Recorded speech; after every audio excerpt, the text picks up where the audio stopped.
Welcome back po sa Panahon TV Weekend Edition. Muling naglabas po ng thunderstorm advisory ang Pag-asa. Makakaranas po ng mga pagkidlat at pagkulog ang areas po dito sa may Bataan, partikular po dyan sa may Dinalupihan. Kasama rin po ang Hermosa, Morong at Orani. At ganoon din po sa may Pampanga, partikular naman po dyan sa may Florida Blanca, Lubao at Porac. Inilabas po yan kanina nga 4:60 ng umaga. At mararanasan po natin itong mga pagkidlat at pagkulog sa susunod na 1 hanggang 2 oras. Asahan po natin na merong kasama itong mga malalakas na pag-ulan, ganun din ang biglang bugso ng hangin. Kaya manatili po tayo mag-monitor sa lagay ng panahon dito pa rin po sa Panahon TV.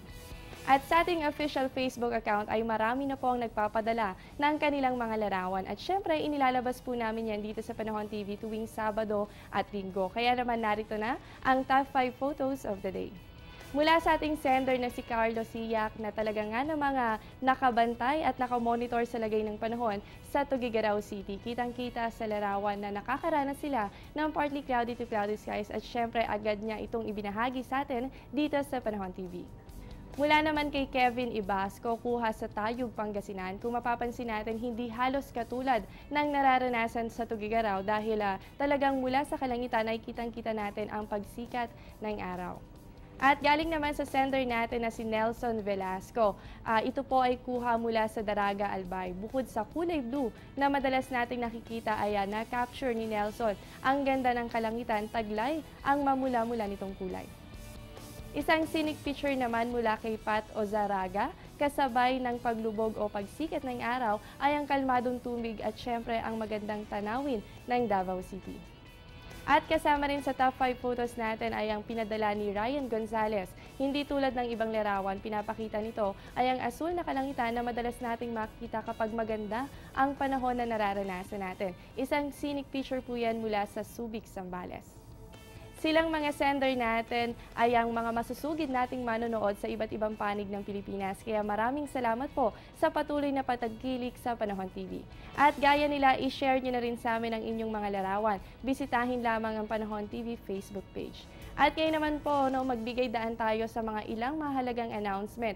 Mula po sa Department of Health o DOH ay magkakaroon po ng libreng rectal o digital rectal examination para po sa may edad na 40 years old pataas. At yan po ay gaganapin worldwide para po yan sa selebrasyon ng Father's Day at yan po ay may temang National Padre and Men's Health Day.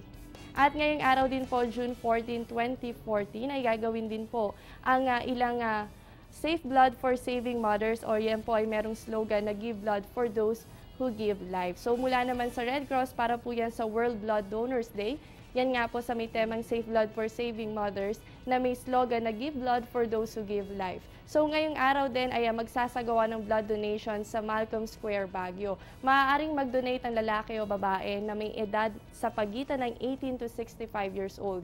Kinakailangan din na ang timbang ay hindi bababa sa 110 labs o 50 kilos. So paalala lamang ng Red Cross na kung kayo ay magdo-donate ng 450cc na dami ng dugo, magtatagal ang process niya ng 10 minuto. At kung maaari lamang ay tapat nating sagutin ang mga katanungan sa blood donation questionnaire form. Huwag po kayong alas at magbabalik pa ang Panahon TV Weekend Edition.